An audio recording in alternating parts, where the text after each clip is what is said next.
Fala galera, beleza? Bom, hoje eu quero fazer uma revisão aqui com vocês direto ao foco. Nós vamos ver aqui algumas características principais de alguns instrumentos, tá? E você não pode esquecer dessas características lá na banca. Então, chegou uma pergunta sobre o instrumento, já tem que vir as características que eu vou passar agora aqui pra vocês. Então, vem comigo, simbora!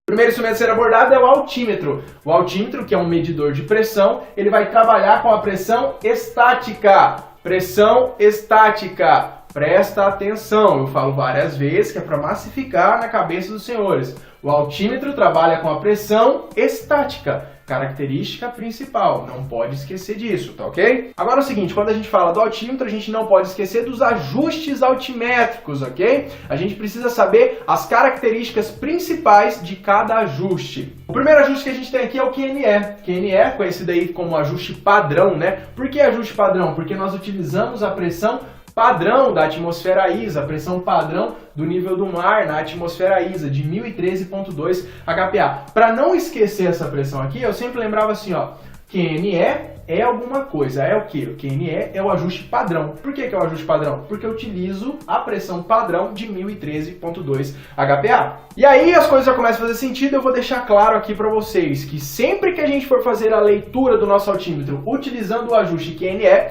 nós vamos ler falando em FL, Flight Level, nível de voo, ou AP aqui de altitude, pressão, ok? Porque nós estamos sempre nos referenciando, né? A nossa pressão de referência é 1013.2 HPA, que é a pressão padrão. Próximo ajuste é o QNH. Falou em QNH, você já precisa lembrar automaticamente. Aonde você estiver pousado, utilizando o QNH, o seu altímetro vai te dar a altitude da pista, a altitude do local em que você está pousado em relação ao nível do mar real. E lembrem-se, para fazer a leitura do altímetro utilizando o ajuste QNH, nós sempre vamos falar em altitude, não mais altitude de pressão, nem nível de voo, ok? O próximo ajuste ele não costuma ser utilizado, mas a gente precisa saber para a banca da ANAC, tá? Esse ajuste é chamado de QFE, conhecido também como ajuste a zero. Sabe por que ele leva o nome de ajuste a zero? Porque quando a gente utiliza o QFE e estamos pousado, o nosso altímetro vai dar a indicação de 0 pé e o nosso altímetro fica zerado. Ele não vai dar a indicação da altitude da pista, como no caso do QNH. E quando eu utilizar o ajuste QFE, eu vou fazer a leitura do meu altímetro em altura, não mais altitude, nem altitude de pressão, nem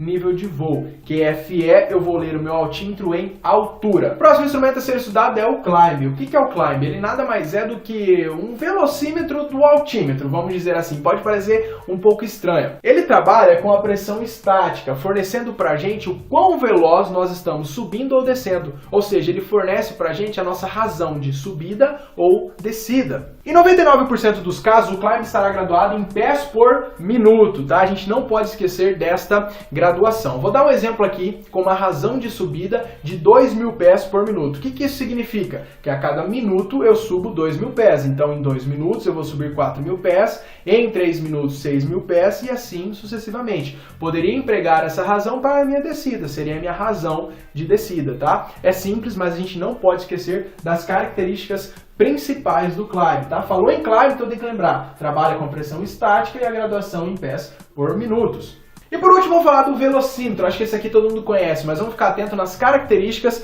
principais, ok? Olha só, o velocímetro ele trabalha recebendo a pressão total mais a estática. Quem que é a pressão total? É a pressão dinâmica, ou seja, do ar em movimento, mais a pressão estática, ou seja, do ar parado. E aí ele recebe, mais uma vez, uma pressão estática por uma outra tomada na aeronave, ok? O que vai acontecer? Quando essas pressões estiverem dentro do velocímetro, ele tem duas estáticas, não é mesmo? Duas pressões estáticas. Ele cancela essas duas, sobrando apenas a pressão dinâmica, ou seja, a pressão do ar em movimento, a pressão de impacto do ar. Por isso que ele consegue nos dar uma certa precisão. E para finalizar de vez, a gente não pode esquecer, a velocidade que a gente lê no nosso velocímetro é a chamada VI, velocidade indicada. Eu vou ficando por aqui então. Se você gostou desse vídeo, vai deixando seu joinha. Se você ainda não se inscreveu, inscreva-se no canal, muito fácil. Só apertar no botão vermelho aqui embaixo, ó, inscrever-se. Clica no sininho do lado, porque daí você vai estar ativando as notificações. Toda hora que tiver um novo vídeo, você vai ficar sabendo, vai ficar atualizado aqui com o canal. No izinho aqui em cima você encontra o link para fazer investimentos em simulados do portal Piloto Comercial. Muito obrigado pelo seu tempo e até daqui a pouco. Valeu!